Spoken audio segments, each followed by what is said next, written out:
está conosco. Pastor Cezinha Cita, sobe aqui.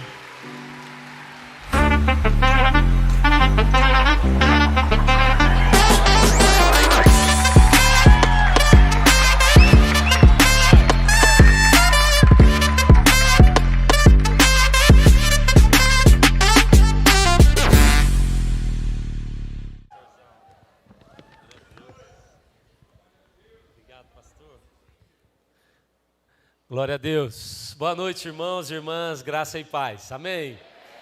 Uau, eu estou mais nervoso do que a primeira vez que eu vim pregar aqui, irmãos. Que depois desse gancho de 3 anos, eu fiquei preocupado. Ainda bem que os irmãos me ajudaram a eu oprimir o pastor. Que presente estar aqui com os irmãos, que alegria, que privilégio. Pastor Danilo, pastora Mônica, vocês são especiais demais, demais. Outro dia briguei com um rapaz, Suelen estava lá na minha sala, junto com um casal que veio nos visitar, e eu falei, então, esse livro é um livro do pastor Danilo. Ele falou, quem é pastor Danilo? Eu falei, se você puder ir embora, faz favor. Como é que você não conhece, irmão? Como é que você não sabe quem é? Você mora onde? Você é crente mesmo? São, assim, uma voz de Deus para a nossa nação, e uma voz que tem, assim, influenciado muito, muito a minha vida. Eu louvo a Deus por essa casa, por esses pastores. E esse é um dos lugares onde eu fico mais nervoso para ministrar. Eu venho tremendo, eu venho me preparando assim o dia todo, porque vocês me intimidam. E estou mais intimidado ainda, porque está aqui também outros tantos pastores que eu já vi aqui, né? Homens de Deus, e meu amigo pastor Marcelo, né? Que veio tão de longe, pastora Jussiara. Bom demais estar aqui com vocês. Mas assim, a razão do meu nervosismo é porque a Suelen está aqui também, né? Suelen, com 1,5 m, ela é assim, eu morria de medo assim, se ela chegasse a 2 metros, ela acabava matando a gente. Mas está aqui Suelen, eu vou pedir para ela ficar em pé, talvez em cima de uma cadeira. Fique em pé, Suelen, por favor, para todo mundo ver quanta beleza cabe em 1,5 m.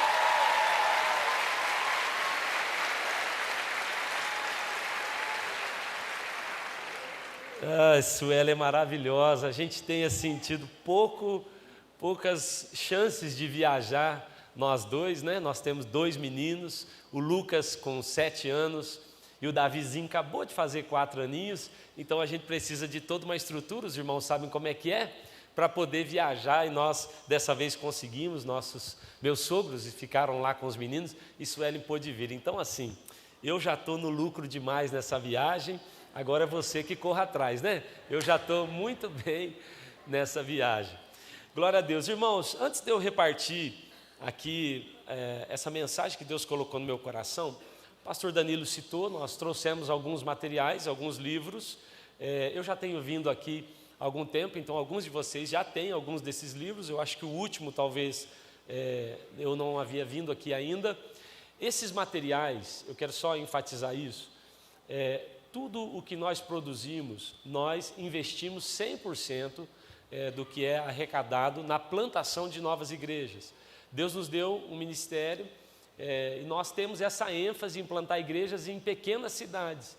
Estamos em grandes cidades também, fomos para grandes centros, mas o nosso foco, a nossa ênfase são as pequenas cidades.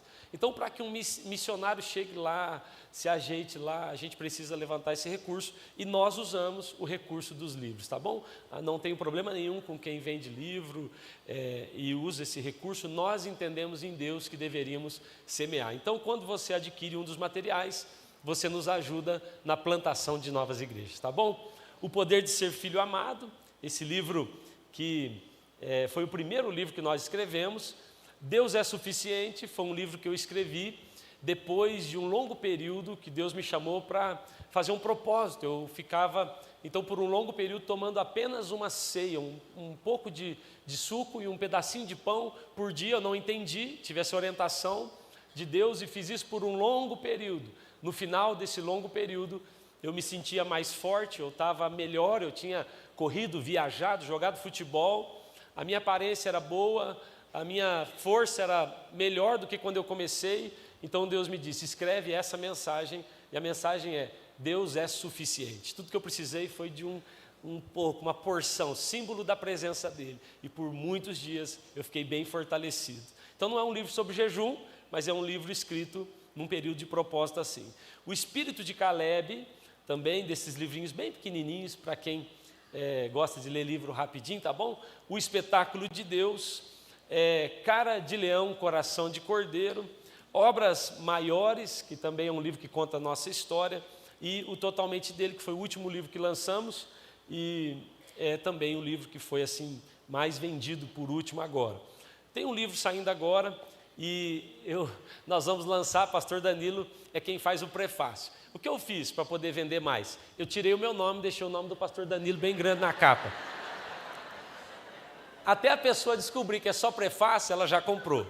Então, assim, é uma estratégia, né, de venda aí que a gente aprendeu na internet. Ó, esses aqui é de quem pegar. Pode ser assim, irmão? Desculpa a bagunça, mas aqui é Brasil. Tá aí, irmão.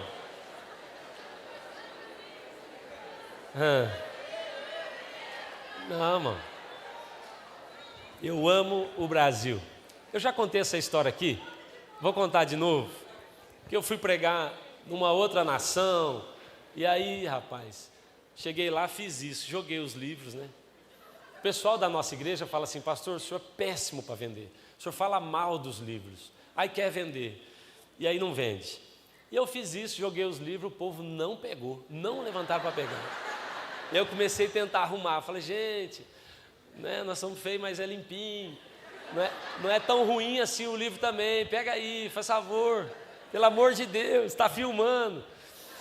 E aí, irmão, com muita insistência, uma irmã levantou da última fileira, ela ficou em pé, isso era na Inglaterra, ela abriu a carteira dela, arrancou uma nota, que eu nem sei que dinheiro é aquele que ela trouxe, com uma nota ela veio, pôs no altar, pegou um livro e voltou e sentou. Eu falei: não posso morar num país desse não, eu sou expulso daqui. Eu gosto do Brasil, irmão. Brasil é assim, pé do ouvido, mulher grávida o povo empurra. Mas ó, lá no Rio de Janeiro, pastor, lá no Rio de Janeiro é pior. Lá no Rio de Janeiro é pior. Eu fui lá um amigo nosso lá no Rio de Janeiro, e essas igrejas bem grandes lá, e aí eu joguei os livros assim, um voluntário, ele saiu de lá, pegou todos os livros e fugiu pela outra porta. Me perguntaram: pode? Eu falei: não tem regra esse negócio aí, não sei. Então você que pegou o livro, parabéns, é só passar lá na banca e acertar agora. Você não ganhou o livro, você teve a chance de pegar primeiro, né? Brincadeira, irmãos. Ô irmão, eu quero assim, estou tentando descontrair, porque eu estou nervoso, né? Mas eu quero assim repartir com os irmãos uma palavra que Deus tem gerado no meu coração. E desde o momento em que o pastor Danilo falou comigo, eu conversava com o Suelen sobre estar aqui, ministrar aqui, essa palavra tem queimado no meu coração. Eu quero repartir com você algo que está queimando dentro de mim. Eu quero ser assim bem fiel ao que Deus me falou, vou tentar construir aqui junto com os irmãos, mas o objetivo é um só, que nós como igreja nos posicionemos em Deus, dar uma resposta àquilo que o céu está falando com a gente. Amém? Então abra sua Bíblia, por favor. Nós vamos ler 2 textos. O primeiro está em Esther, no capítulo 4 do livro de Esther, e depois nós vamos ler Apocalipse também no capítulo 4. Eu vou ler 2 textos para a gente começar, vou citar vários outros, mas Esther no capítulo 4 e depois Apocalipse também no capítulo 4. Trago um abração da nossa comunidade Zoe, lá de Laranjeiras do Sul, interior do Paraná. Nosso povo fica tão feliz, né, quando nós saímos de lá para poder servir irmãos como vocês. Eles me liberam assim com um coração bem generoso, então trago um abraço deles também. Esther no capítulo 4, diz assim a palavra de Deus. Eu vou ler a partir do verso 12, aí você acompanha aí, por favor. Diz assim, ó: quando Mardoqueu recebeu a resposta de Esther, ele mandou dizer a ela: não pense que pelo fato de estar no palácio do rei, você será a única entre os judeus que escapará, pois, se você ficar calada nessa hora, socorro e livramento surgirão de outra parte para os judeus, mas você e a família de seu pai morrerão. Quem sabe se não foi para um momento como esse que você chegou à posição de rainha? Então Esther mandou essa resposta a Mardoqueu: vá reunir todos os judeus que estão em Suzã e jejuem em meu favor. Não comam nem bebam durante 3 dias e 3 noites. Eu e minhas criadas jejuaremos com vocês, como vocês. Depois disso, irei ao rei. E ainda que seja contra a lei, se eu tiver que morrer, então eu morrerei. Se eu tiver que morrer, eu morro. Eu vou cumprir aquilo que Deus me chamou para fazer. Apocalipse capítulo 4. Eu vou ler só um versículo aqui também. Verso 1. De Apocalipse capítulo 4, que é um texto que Deus falou tanto conosco, ali em Laranjeiras, e eu quero repartir com os irmãos também. Diz assim: depois dessas coisas, olhei, e diante de mim estava uma porta aberta no céu. Ele viu uma porta aberta no céu. E também tinha uma voz, que eu tinha ouvido lá no princípio, falando comigo como trombeta, e ela disse: suba para cá, e eu vou te mostrar coisas que devem acontecer. Eu vi uma porta, e depois eu ouvi uma voz, e essa voz dizia: suba para cá. Amém. Você pode orar mais uma vez junto comigo? Põe a mão sobre o seu coração e peça ao Espírito Santo que fale ao seu coração. A gente vem para uma conferência como essa, com tanta expectativa, né, com tanta fome, e eu espero que você saia daqui mesmo assim cheio, que você receba tudo que você veio buscar, e além disso, aquilo que Deus preparou para você. Nessa noite eu quero ser só um garoto de recado, eu quero só preparar o caminho para os outros preletores que virão, mas eu espero mesmo que o Senhor encontre um lugar no seu coração.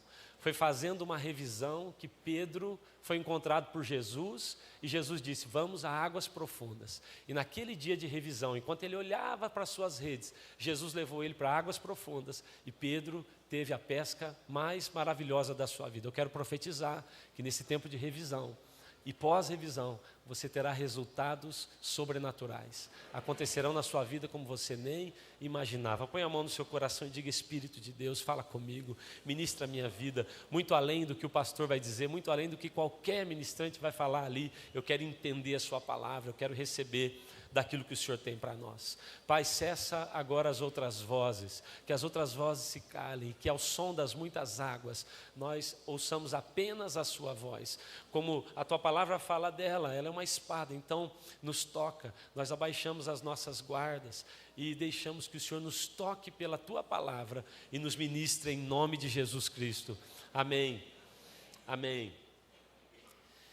Irmãos, como eu falei aqui no começo, eu e Suelen, nós já estamos juntos há mais de 20 anos, né, Suelen? Mais de 20 anos que Suelen me aguenta, e desse casamento, eu já estive aqui em tantas fases desse nosso casamento, já vim aqui chorar porque não podia ter um filho, depois viemos aqui chorar porque o nosso menino estava passando riscos, depois estive aqui quando o Davi nasceu, assim, o Davi tinha 30 dias, eu estava aqui numa revisão também, e vocês fazem parte disso tudo. O nosso filho mais velho, Lucas, ele tem 7 anos. Mas quando ele tinha 3 aninhos, então ele foi fazer uma apresentação na escola. Primeira apresentação dele na escolinha. E eu conto essa história porque Deus falou comigo muito através dessa história. Então, na primeira apresentação dela, a Sueli está toda empenhada, porque tinha que comprar roupinha, levar no ensaio. A diretora ali cobrando: Sueli tem que vir, Sueli leva no ensaio, ele prepara tudo, faz a roupinha, ensaia, chega no dia da apresentação, chegamos lá na escola, e ele vem e me chama e fala: papai, eu não vou subir lá não. E eu falei: menino, você tem que aprender uma coisa, isso aí você resolve com sua mãe, eu não sou maluco, vai resolver com ela, isso é briga de gente grande. E ele foi falar com a mamãe, e mamãe, 1,56 m, de pura brabeza e beleza, mamãe falou: você ensaiou, você gastou dinheiro e você vai subir lá naquele palco e vai fazer a apresentação. E o Lucas então subiu assim, muito animado para aquela apresentação. E ele está no palco, eu estou na primeira cadeira, E o que eu estou? Com o meu celular, claro, para gravar, porque é o que a gente faz agora. Eu estou com o celular para gravar. E o Lucas, então, na primeira fileira, começa a música, todos os amiguinhos começam a dançar, e o Lucas fica igual uma estátua, irmãos. Emburrado, igual uma estátua ali parado, e eu estou filmando aquele negócio, ele passou a música inteira sem mexer, irmão. Não sei nem se ele piscou. Eu filmei, mas se eu tivesse tirado uma foto era a mesma coisa, porque ele não mexeu. Aí acabou, a Suelen já brava, preocupada. Acabou ali a dança, eu aliviado, acabou, desce aqui menino. Aí a diretora sobe e falou, gente, como alguns pais chegaram atrasados, nós vamos fazer de novo. E faz a dança de novo, vai cantar de novo. O Lucas firmou de novo e não se mexeu, irmãos. Ficou paradinho, eu filmei de novo, eu tenho 2 vídeos, parece 2 fotos dele. Está lá. Quando terminou a apresentação, todo mundo bateu palma, o Lucas desce, vem correndo pela escada, eu sempre me ajoelho para receber ele, ele pula no meu pescoço e fala, papai, você viu? E eu falei, eu vi, Lucas, você é maravilhoso, filho, ninguém fez igual você foi diferente de todo mundo, você é um menino mesmo diferente, especial, me dá um beijo aqui, ele todo assim feliz, me beijando, e aí eu falei para ele, filho, olha, eu percebi assim, talvez se um dia Hollywood precisar de alguém, talvez para ser uma pedra, mas eles vão te procurar, uma árvore. E ele me beijando no meu colo, feliz. Ele falou para mim, o que é que eu mereço? Eu falei, você merece o que você quiser. O vendedor de algodão doce ia passando, ele falou, quero algodão doce. Chamei o rapaz, falei, rapaz, você viu a apresentação desse menino? Rapaz, eu vi. Dá para ele quanto algodão doce ele quiser, porque ele merece. E o Lucas ficou todo feliz com aquele algodão doce, e ele sai do meu colo.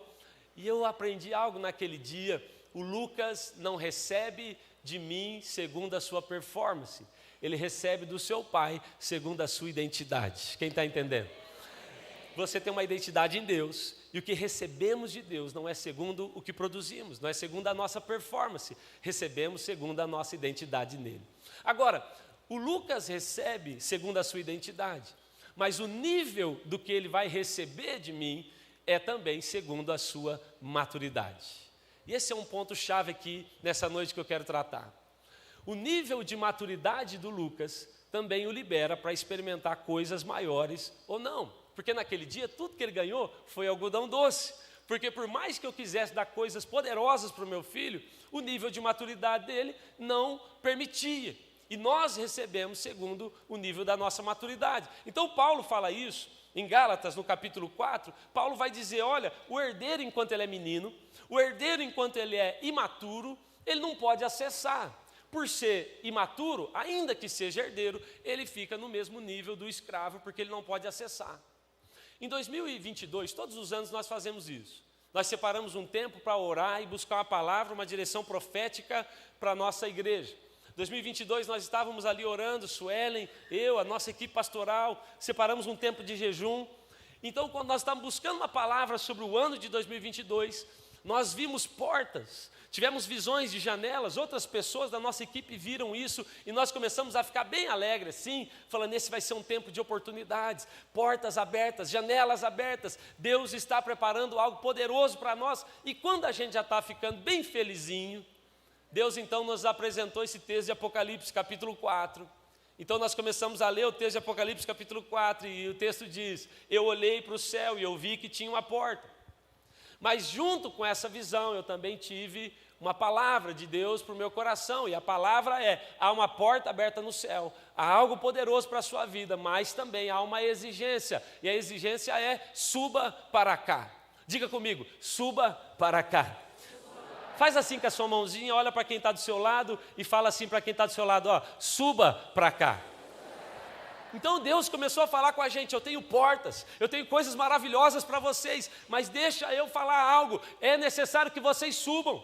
É necessário que vocês mudem o nível, está na hora de amadurecer como igreja, está na hora de mudar de degrau, de ir para cima, de avançar. Sabe, meus irmãos, eu penso que muitas coisas que nós estamos clamando a Deus, pedindo a Deus e acreditando que Ele não quer nos dar, Ele está nos dizendo, eu quero te dar, mas e você, será que vai subir de nível? A palavra-chave aqui é maturidade. Há coisas, irmãos, que nesse nível nós já tocamos, que nesse nível nós já experimentamos. Talvez você venha aqui de revisão em revisão, buscando algo em Deus, e Deus está dizendo: corresponda, suba, amadureça. Está na hora de você ir mais profundo naquilo que eu te chamei. E ao amadurecer, você vai tocar coisas que você está me pedindo há muito tempo. Olhe para quem está do seu lado e diga: suba para cá. Esse é um tempo que Deus quer nos amadurecer. Agora, sabe, irmãos, o problema é que amadurecer dói. O problema é que crescer dói. Essa é uma crise que eu experimentei assim da pior maneira possível. Um dia o pastor Luciano Subirá está lá na nossa casa e a gente estava numa mesa ouvindo ele, bebendo de tudo que aquele homem fala. Que maravilha ouvir aquele homem. E ele está ali falando com a gente e de repente ele fala assim: Cezinha, Suelen, eu tenho uma palavra para vocês. E a palavra de Deus aqui para vocês é: Deus está me mostrando uma grande influência. Ele está levantando vocês na nação, em outros lugares fora da nação. E eu estou assim: aleluia, louvado seja Deus. Vai falando aí. E ele assim: não, porque eu vejo, Deus está dando, é algo muito grande que vocês vão receber dele. Deus está preparando vocês, eu estou só dando aleluia e glória a Deus. Aí ele falou assim: só tem um problema. Eu falei: deixa para lá esse negócio de problema. Pastor, para aí, vamos jantar. E ele falou assim: eu vi vocês dentro de uma estufa. Eu falei: não entendi. Ele falou: estufa, Cezinha. Estufa é um lugar de aceleração do processo de amadurecimento. Então se prepara o couro. Amadurecer dói. Eu nunca me esqueci daquela palavra. Na verdade, irmãos, eu tentei esquecer, porque não foi logo em seguida. Depois de um tempo, Sueli, a gente falava assim: negócio de estufa é coisa boa, estufa protege, é quentinho. Eu falei: acho que o Subirá confundiu nessa, e vamos deixar isso aí para lá. Irmãos, um dia o pau está quebrando na nossa vida. É criança aqui, é médico falando que vai morrer, é gente, e tudo acontecendo. Nós encontramos a pastora na UTI do hospital. Eu me lembro de ter falado para ela: pastora, fala para o Luciano retirar aquela palavra da estufa. Nós estamos nesse negócio de estufa já não sei mais quanto tempo. Não, está dando uma falhadinha, mas não tem problema. E eu falei: rapaz, esse negócio de estufa. E ele falava para nós: Cezinha, você vai ter que crescer, porque no nível que Deus quer usar vocês vão ter que estar maduros.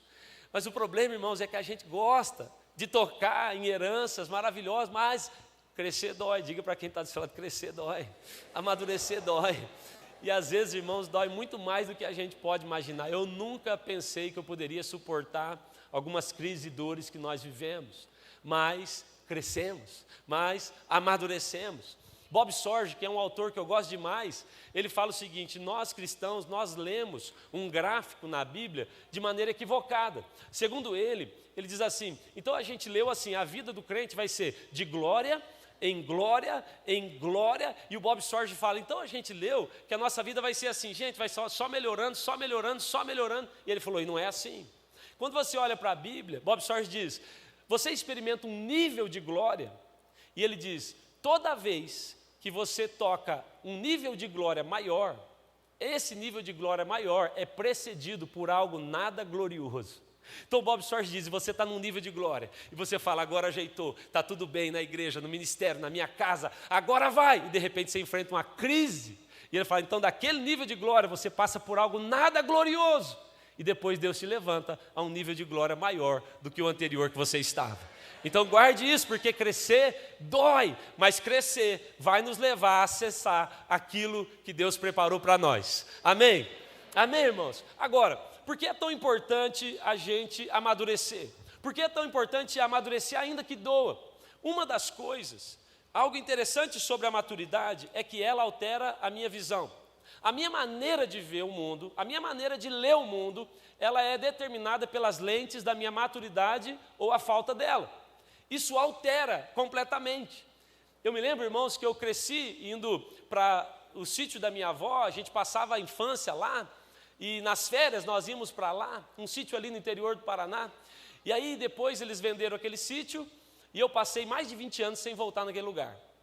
E aí um dia, um amigo meu foi casar, lá para os lados de Umuarama, e eu falei com a Sueli: vai passar na porta do sítio da minha avó. Prepara, Sueli, porque você vai ver o lugar mais lindo que você já viu na sua vida. Mas tinha uns mais de 20 anos que eu não voltava lá. Sueli, a casa da minha avó, maravilhosa. Pensa numa casa grande, com varanda grande, lá tem uma árvore enorme, no fundo tem um lago, eu acho até que o Bambi pula por lá, é uma coisa maravilhosa, cidade assim, é linda, tudo é limpo. E eu fui falando, narrei tudo o que eu tinha visto com 8 anos de idade. Aí eu falei para ela, não, é maravilhoso.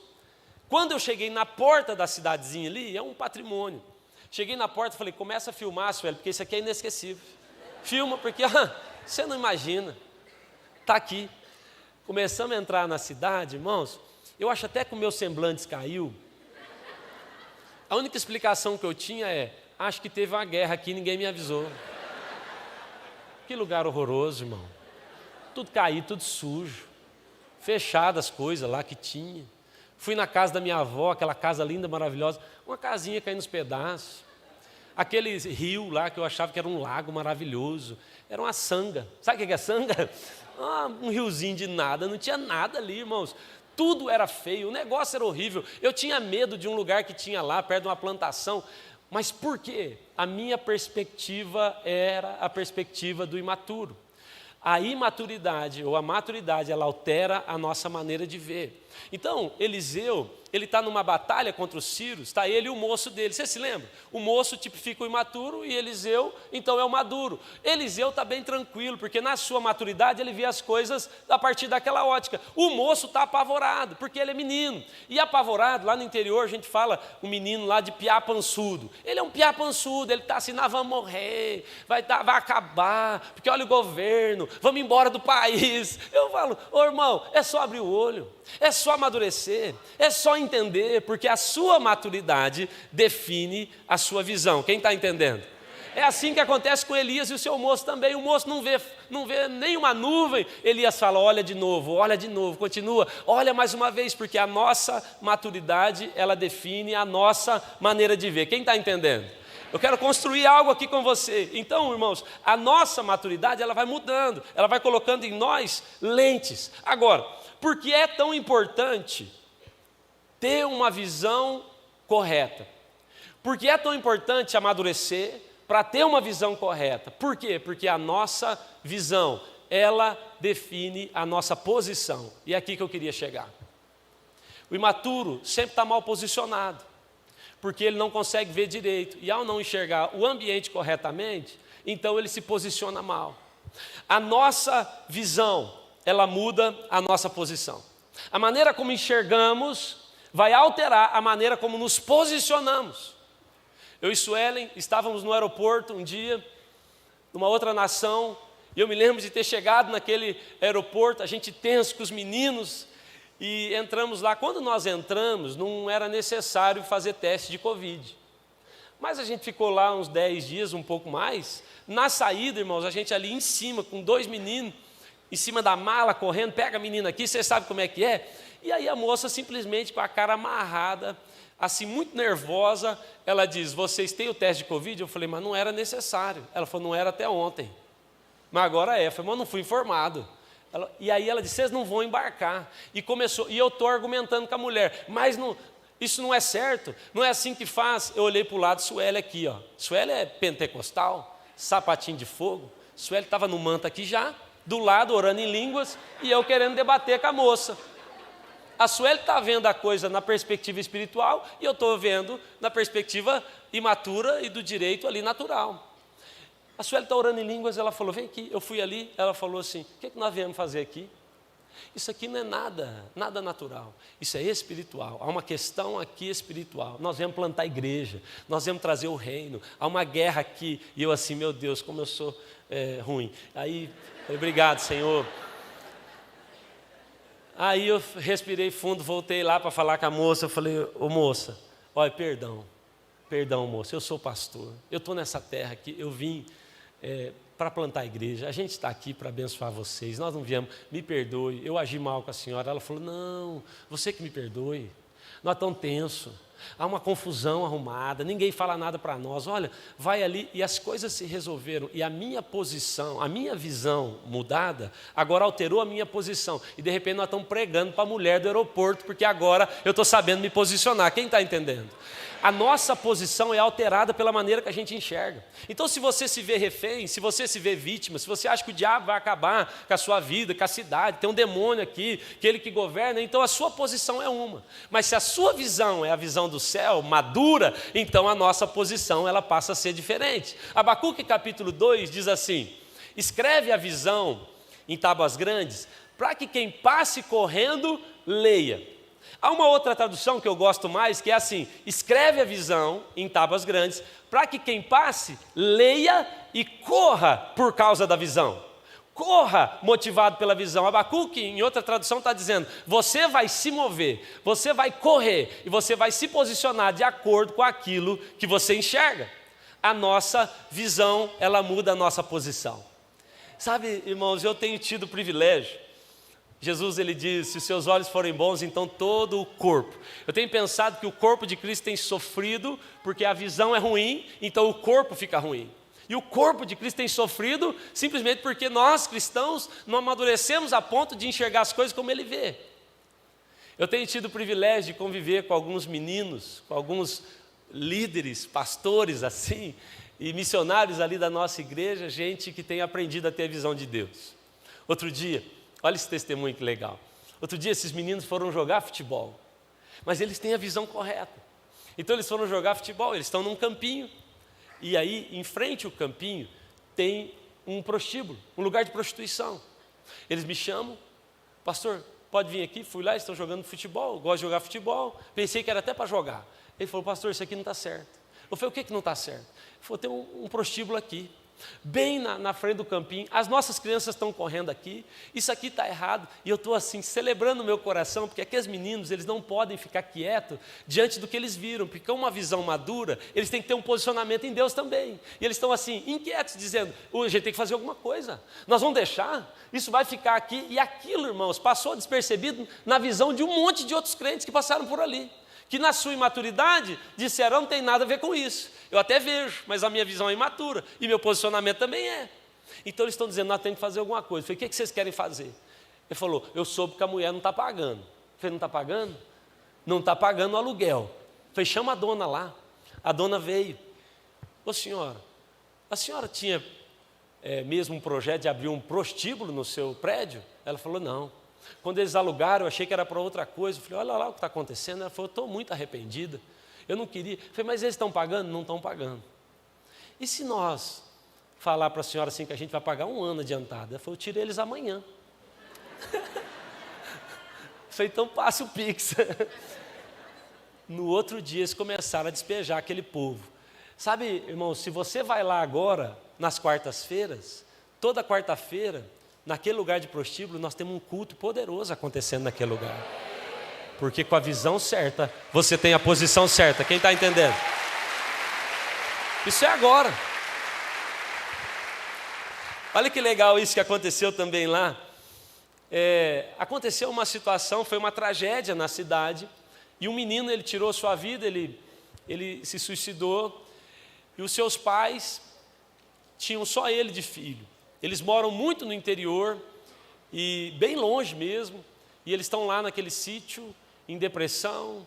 Imagina a tristeza dos pais que viram, então perderam o seu único filho, e agora eles estão conversando entre eles, eles não dormem, eles não comem, eles estão vivendo uma vida desgraçada.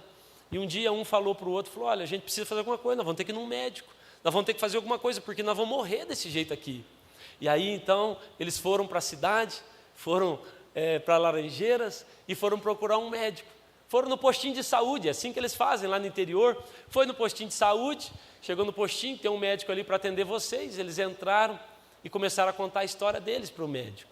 Por acaso era um médico muito maduro, com a visão correta, com a posição correta. O médico começa a ouvir ele e fala assim: eu posso dar o remédio que vocês precisam, é possível, eu faço isso.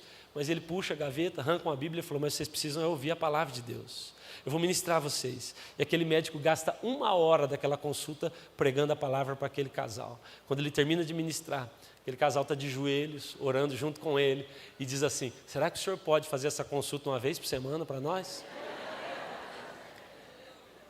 E eles recebem ali a Cristo, saem daquela consulta feliz, porque um médico bem posicionado agora está ali pregando o Evangelho, porque quando você tem uma visão boa, você tem uma posição boa, ele viu a oportunidade, eles saem dali agora, irmãos, e eles vão atrás de um advogado, porque eles tinham que resolver uma questão do filho, da casa do filho, eu não me lembro bem como é que é, e eles saem olhando assim, as placas, onde é que tem uma advocacia aqui? Foram procurando, acharam um, entraram, começaram a conversar com o advogado, contaram a história para ele. O advogado falou: isso aí que você está me pedindo é simples, eu posso fazer, mas só um pouquinho. Puxa a gaveta, arranca uma Bíblia e fala: mas você precisa da palavra de Deus. O rapaz falou assim: viu, mas todo mundo é crente nessa cidade? Eu estava no médico, aí esse é o pastor Piscite da nossa equipe, já falei dele aqui, né? Pastor Piscite, eu digo que o pessoal achou ruim quando nós consagramos ele, pastor Piscite, acharam ruim, nós mudamos, agora é reverendo Piscite. Piscite vai ficar, né? Piscite me liga. Não sei se eu já te contei essa história, pastor. O Piscite me liga, eu vou até lá, a gente conversa com aquele casal. E então, no dia seguinte, nós pegamos assim uma estrada de chão, quase 1 hora estrada de chão, e começamos uma casa de paz na casa dessa família. E eles entregaram a vida a Cristo e se consolidaram com o Senhor. Porque alguém bem posicionado, alguém com a visão correta, alguém maduro estava ali para fazer o que precisa ser feito. A nossa maturidade muda a nossa visão e a nossa visão muda a nossa posição. Sabe, irmãos, nós, ali em Laranjeiras do Sul, nós da comunidade Zoe, nós estamos assim empenhados em ganhar muitas almas para Jesus. Quantos querem ganhar muitas almas para Jesus aqui? Agora, sabe, irmãos, o que eu tenho pensado? Eu tenho pensado que talvez, nesse momento, seja mais uma questão da gente reposicionar os que a gente já ganhou. Algum tempo Deus me pediu um jejum mais prolongado, e nós gastamos assim um tempo de jejum, e num dia desse de jejum, eu ouvi uma voz do Espírito Santo, e ele falava assim comigo: Cezinha, reposiciona a noiva, reposiciona a noiva. A noiva, por enxergar mal, se posicionou mal. Você já percebeu, irmãos, 84% das pessoas da nossa nação estão dizendo que são cristãs. De 212 milhões, nós estamos falando de quase 180 milhões dizendo: eu sou de Jesus, eu creio em Deus. São mais de 70 milhões de cristãos evangélicos. O que é que está acontecendo? É um pouco do que o pastor Danilo fala nesse livro, das varas da multiplicação. Eu nunca fiquei tão indignado com isso quando eu ouvi a sua mensagem a primeira vez lá em Curitiba, na comunidade Alcance. Irmãos, eu acho que o que a gente precisa mesmo, além de ganhar vidas para Jesus, nós vamos ganhar, mas talvez seja a gente reposicionar, a gente passar a olhar diferente, amadurecer, subir de nível, e de repente, irmãos, se cada um de nós estiver exatamente na posição que devia estar, de repente a gente pode mudar a história dessa nação rapidamente. Você já pensou? Leonardo Ravenhill, ele diz assim: nós fazemos parte de uma geração entorpecida, não está cego, não está morto, mas está entorpecido. Parece que entrou na igreja e mudou. Outro dia eu vi um exemplo do Mike Bickle, e eu fiquei assim muito impressionado. Mike Bickle diz que ele imagina uma cena, o noivo levando a noiva para um restaurante muito chique para pedir ela em casamento.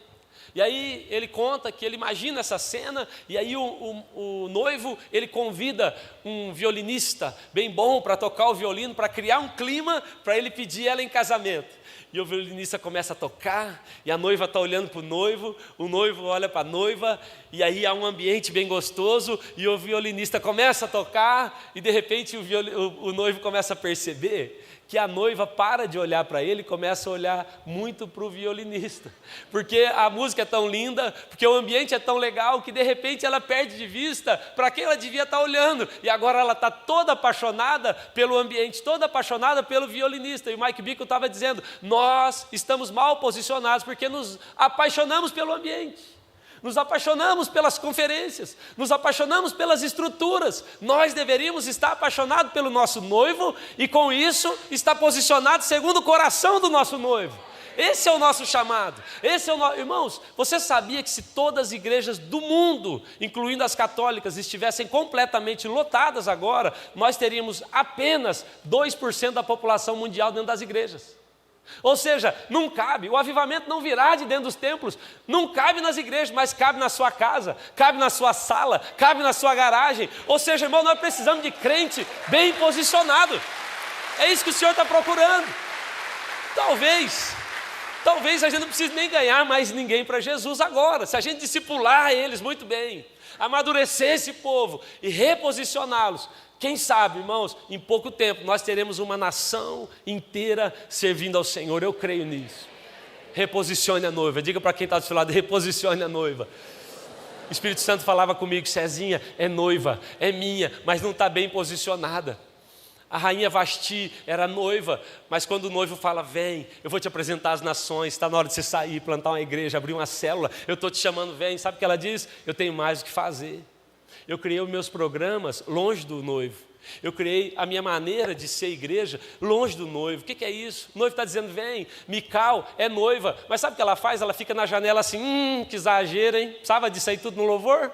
Para que isso aí? Ela é noiva, mas ela está mal posicionada. Ela fica na janela achando tudo errado. Ela vai na internet para fazer comentários gospels.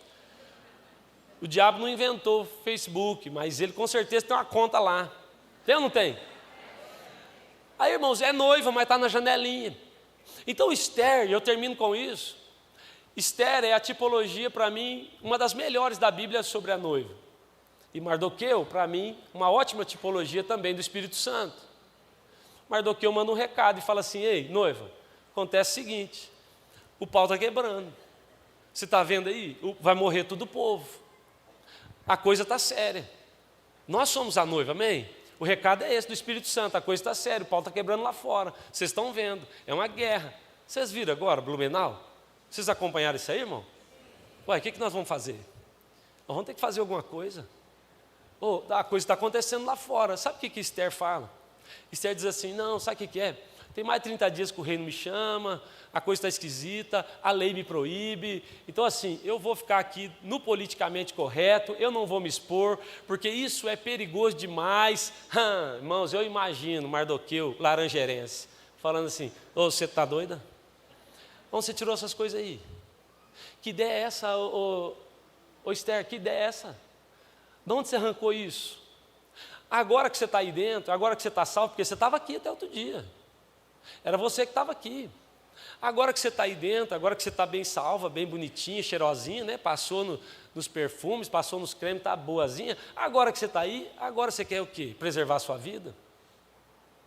E o recado de Mardoqueu é muito sério, porque ele diz assim, preste atenção no que eu vou dizer. Socorro e livramento virão do Senhor para esse povo. Isso mexe comigo, porque o que Deus está dizendo é, você não quer participar, o problema é seu. Eu vou fazer igual, mas você vai perder a chance de ser a noiva bem posicionada nessa geração. O problema vai ser seu. Você precisa entender, sua família vai se perder.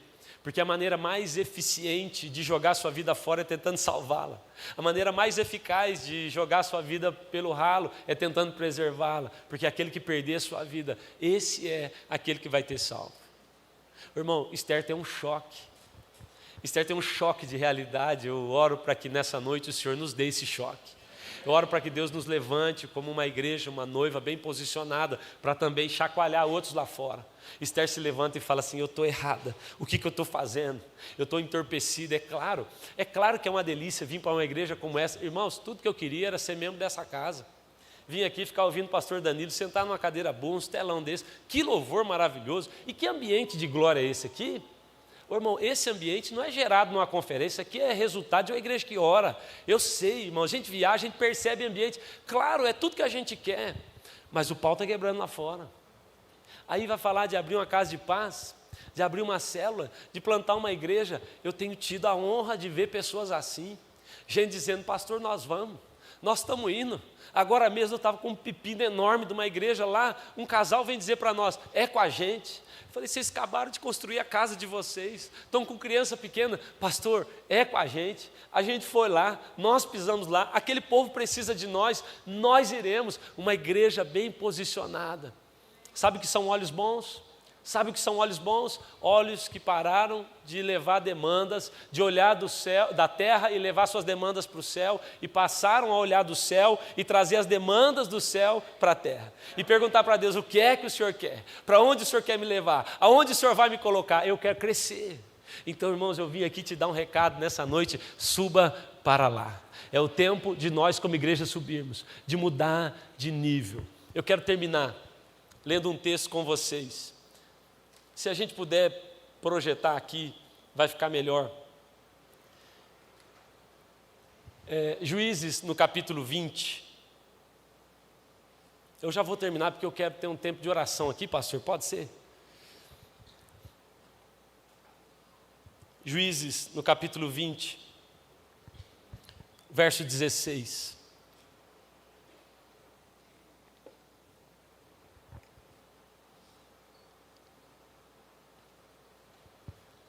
Diz assim o texto bíblico, Juízes 20, 16. Eu aprendi isso há pouco tempo. Tem dois textos que passaram a mexer muito comigo. Esse é um deles. Eu vou ler ele com você. Tem dois textos que passaram a mexer muito comigo depois que alguns pastores e profetas assim me ensinaram sobre ele. Um dos textos é Mateus capítulo 8, quando diz assim: os pássaros têm seus ninhos, os lobos seus covis, mas o filho do homem não tem onde reclinar a cabeça. Pastor Dani Bonilla já esteve aqui? Não teve? Ele veio uma vez, muito tempo. Pastor Dani Bonilla faleceu e um dia ele estava comigo lá em Laranjeiras, ele falou assim: Cezinha, eu tenho uma interpretação diferente para Mateus capítulo 8. E ele disse, as pessoas olham para esse texto, e era a maneira que eu olhava, passarinho não tem ninho. O passarinho tem ninho, o lobo tem covil, mas quem seguir Jesus está lascado, vai ter nem onde dormir. E eu pensava assim, isso é um ministério muito complicado mesmo, né? E ele falou assim para nós, não era isso que Jesus estava dizendo. Ele disse, pássaro não vai para o ninho para dormir, pássaro vai para o ninho para reproduzir. Lobo não vai para o covil para dormir, lobo vai para o covil para reproduzir. O que Jesus está dizendo é, o passarinho está conseguindo reproduzir segundo a sua espécie. O lobo está conseguindo reproduzir segundo a sua espécie, mas eu não estou conseguindo imprimir o meu coração em vocês. Eu estou tentando reproduzir um coração como o meu, mas eu não estou conseguindo. Agora, Juízes capítulo 20, esse texto diz assim, é o sinal, irmão? É o sinal, né? Quando o irmão vem, eu já sei, é o sinal. Eu tinha umas coisas para falar. Eu já acabei, irmão, era só 2 piadas que tinha aqui, que eu ia fazer antes do Cláudio Duarte. Vamos ficar de pé para parecer que está acabando, então?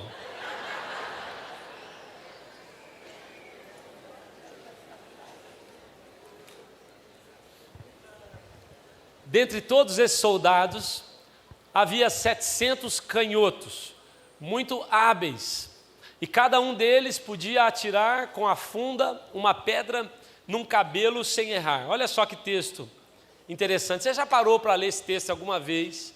700 canhotos, muito hábeis, e a Bíblia diz, eles tinham capacidade de lançar uma pedra com uma funda num fio de cabelo e não erravam. Eu aprendi isso também há pouco tempo. Quantos canhotos nós temos aqui? Deixa eu ver, tem algum canhoto aí de mão? Tem um pessoal aí, ó. Ô irmão, você sabe que nem 9% da população mundial é canhoto. Levanta a mão, deixa eu ver. Nós somos especial demais. Nosso raciocínio lógico é 30% mais rápido que o dos outros. Nós morremos antes, mas está amarrado, né? Amarrado. Essa parte nós vamos deixar para lá. Pastor Eric estava celebrando. E o negócio da morte ele fez assim, né? Nem 9% da população é canhota. É importante você entender essa conta, que foi assim que eu aprendi. Então, essa pessoa que estava ensinando isso para nós, ela dizia assim, é impossível que existissem 700 canhotos nessa tribo, porque é um percentual muito alto para uma tribo desse tamanho. É impossível. Então, ele explica o que os comentaristas falam sobre esse texto, e o comentário bíblico diz assim, é muito provável que essas pessoas, que agora estão sendo descritas como canhotas, elas eram destras.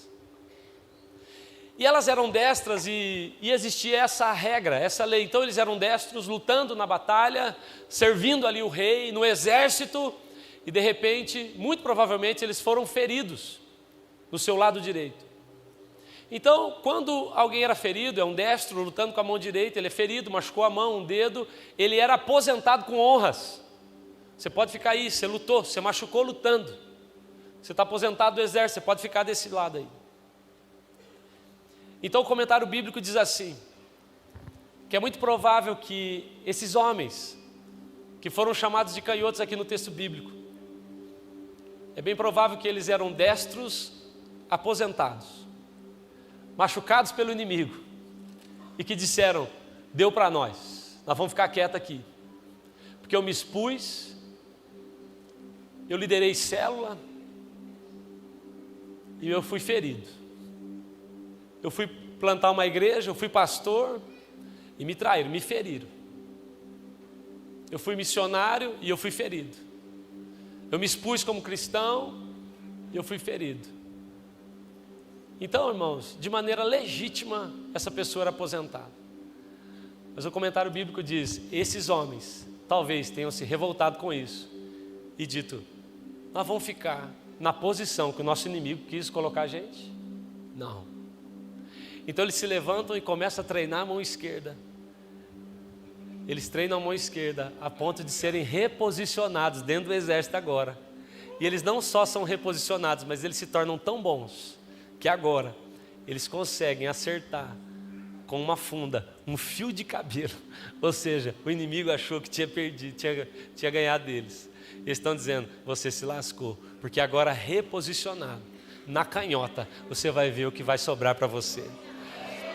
Eu sei, irmãos, eu sei que talvez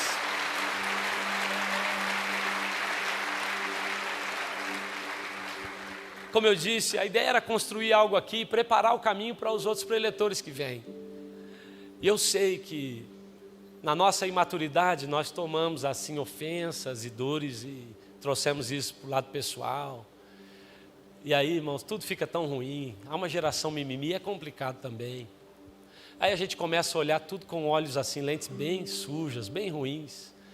Mudamos a posição, fica estranho. Você ainda é um soldado desse exército. Não importa o que te disseram, não importa o que você passou. Não importa. Claro que importa, estou dizendo que a sua dor é importante. Talvez até você me convença, de maneira legítima, eu estou parado, pastor.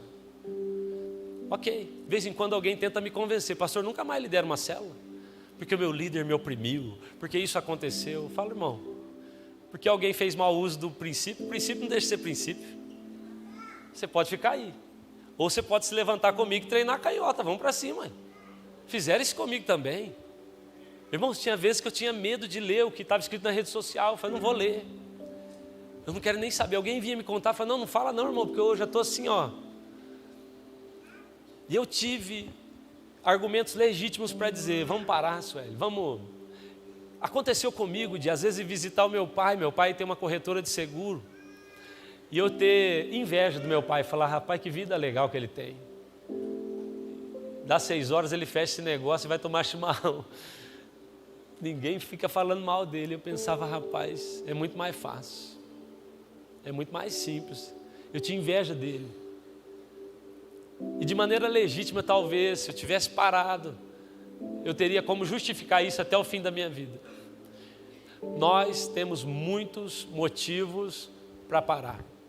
Muitos motivos para ficar mal posicionados.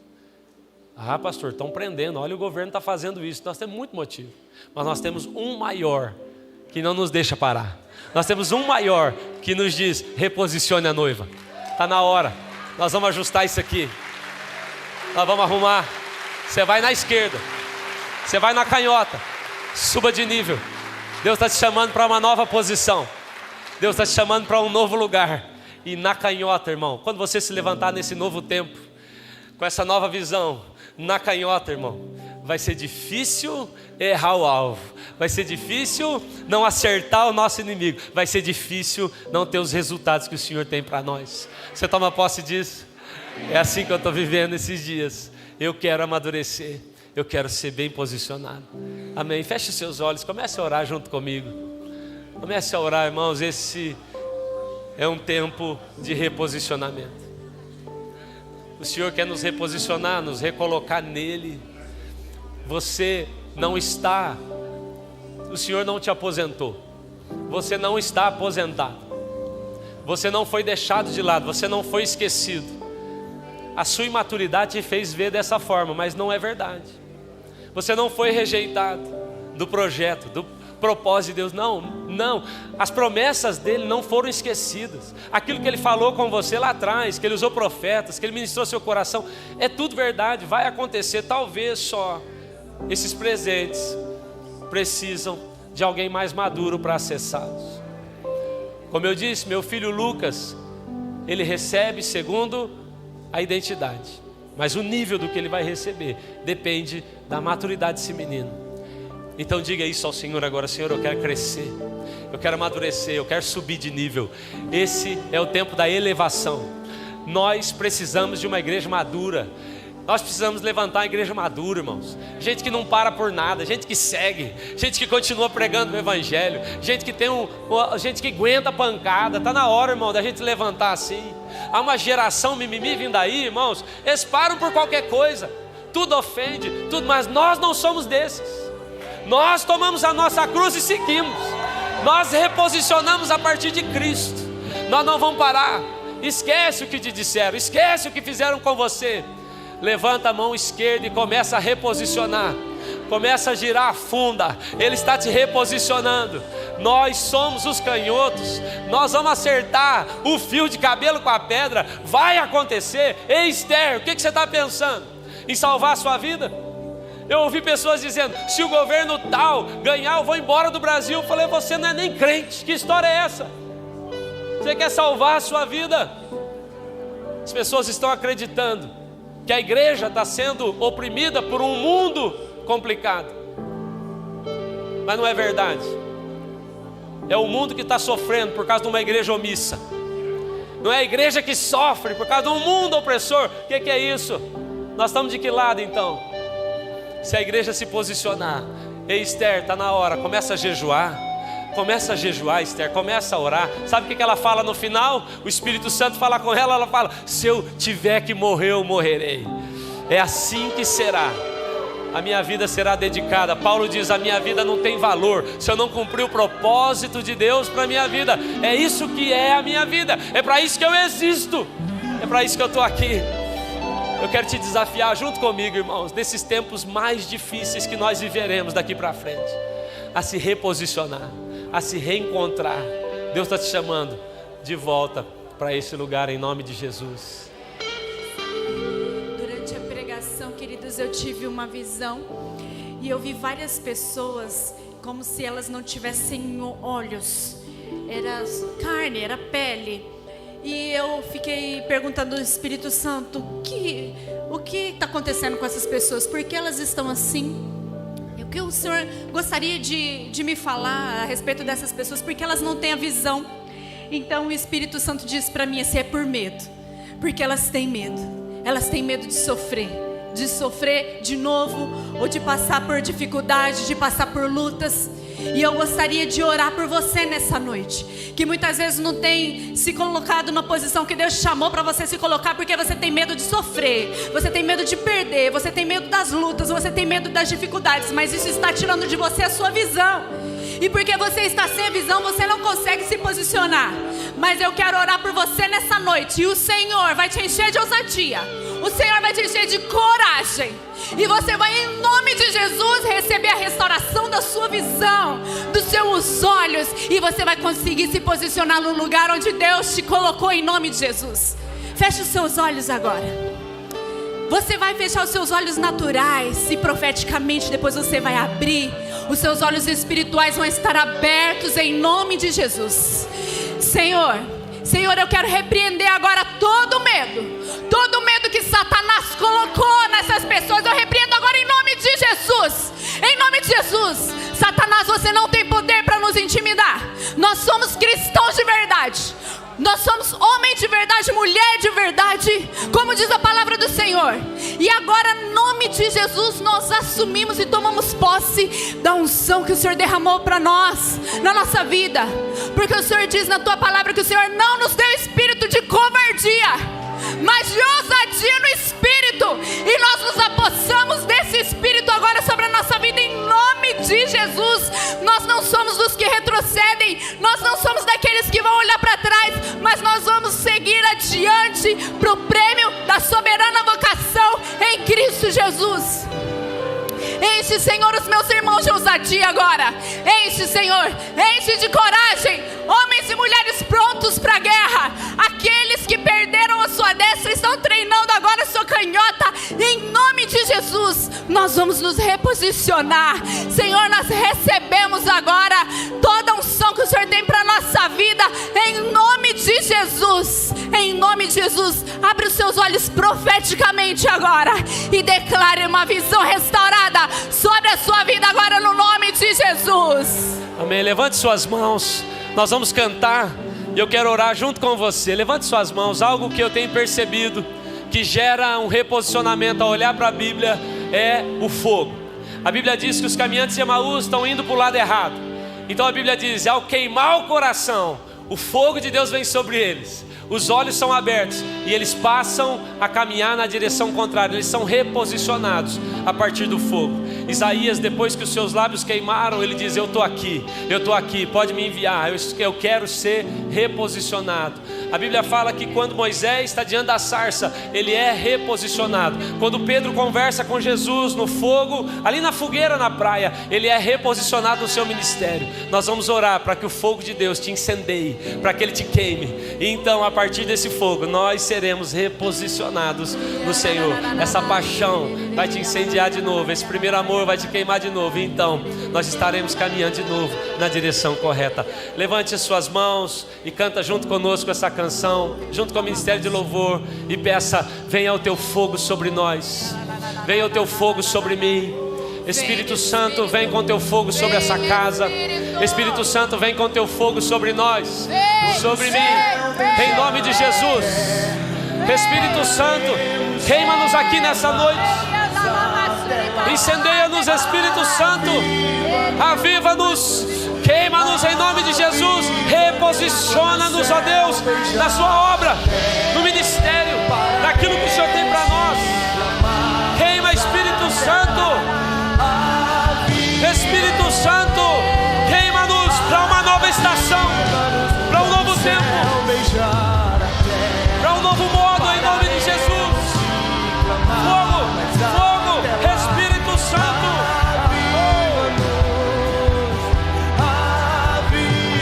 Queima a sua igreja, Espírito Santo. Pararemos de clamar, mas até lá, Senhor, aviva-nos.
clamar, mas até lá, aviva-nos, aviva-nos. Quando o céu beijar a terra, pararemos de clamar, mas até Aviva-nos, aviva-nos.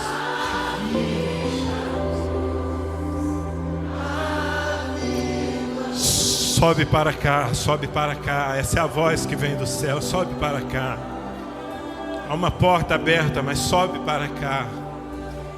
Toma uma decisão de fé, de mudar de nível, de entrar numa nova perspectiva. Será que você pode concordar que o Espírito Santo, às vezes, sabe, às vezes a gente fica esperando o último momento para ter uma experiência com Deus? Por que não agora, no começo? Tomé chegou depois. Tomé disse: se eu conseguir, se eu tocar, se eu ver com esses olhos. Mas teve gente que chegou logo, que desfrutou logo do que Deus estava fazendo. Ele já está fazendo, amado. Você precisa ouvir no seu espírito essa voz: sobe para cá, sobe para cá. É para esse tempo. É para esse tempo que o Senhor chamou você. O que você está fazendo conta ainda? O que você está fazendo avaliações ainda? É agora. É tempo de romper. Tem resistências, rompe. Rasga. Tem uma unção para isso na sua vida. Levanta a sua mão bem alto. Se você pudesse, junte com alguém para dizer: Espírito Santo, nos levanta desse nível onde nós estamos. Sim, levante a sua voz, diga para Deus qual é a sede do seu coração. Talvez você tenha sido despertado para algo maior hoje, ao ouvir a palavra.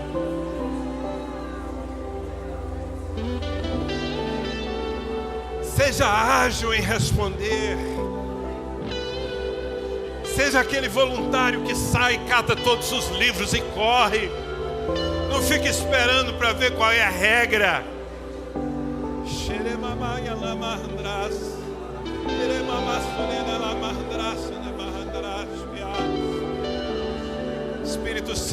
Espírito Santo, abre os nossos olhos. Abre os nossos olhos para ver além. Abre os nossos olhos para ver além dos exércitos dos inimigos nos cercando. Abre os nossos olhos para ver além das nossas feridas, Senhor, das lembranças amargas. Abre os nossos olhos para ver o teu mover para esse tempo. Chegaria Mahalai Sunikandala Turihashera Maia.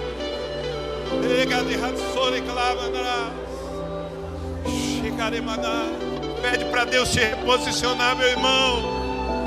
Não importa quanto tempo você está na estrada, pede para Deus uma nova posição agora,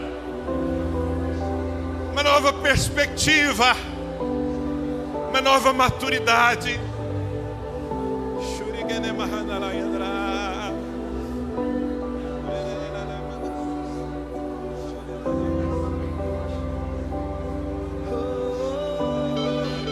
Quando o céu beijar a terra, pararemos de clamar, mas até lá, aviva-nos, aviva-nos. Quando o céu beijar a terra, pararemos de clamar, mas até lá, aviva-nos, aviva-nos. Quando o céu beijar a terra, pararemos de clamar, mas até lá, aviva-nos,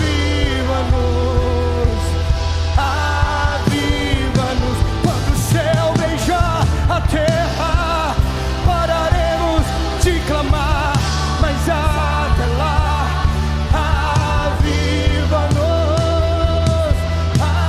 aviva-nos. Como fogo vem, como fogo vem, como fogo vem, como fogo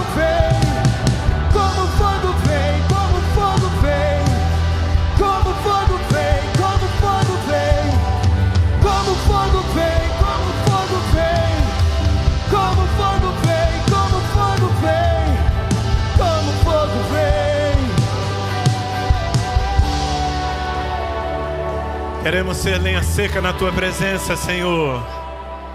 Queremos queimar durante esses dias aqui, não apenas para sentirmos o gosto gostoso, sentirmos a sensação abençoada da tua presença, para nós sairmos, Senhor, por essas portas, para incendiar a nossa geração com teu amor. Em nome de Jesus. Obrigado, Espírito Santo. Imprime essa palavra em nosso coração. Em nome de Jesus. Quem diz amém? Glória a Deus. Maravilha.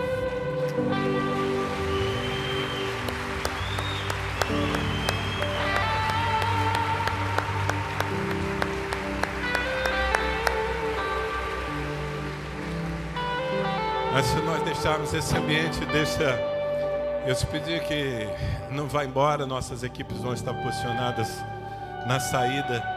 Não vá embora sem levar esse impresso, porque aqui estão todas as informações, os horários. Amanhã a gente começa, não sai ainda não, espera só um pouquinho. Amanhã a gente começa às 9 da manhã, amém? E pelo menos nessas 2 primeiras manhãs, entre as 2 palavras, as 2 plenárias, nós vamos fazer aqui um painel com os ministrantes para ter um bate-papo, porque além da palavra que esses homens e mulheres carregam, eles são uma mensagem viva, a vida deles é muito inspiradora. E aí você vai ter também a oportunidade de conhecer um pouco do que Deus está fazendo na vida deles, como família e também como igreja local. Então vai ser muito interessante. Sempre pelas manhãs vamos ter 2 palavras e no meio delas um tempo de bate-papo aqui, tá bom? Existe uma lanchonete que foi montada aqui na área externa, na rua, mas é nossa. E você faz bem, não apenas para passar lá, você vai gostar.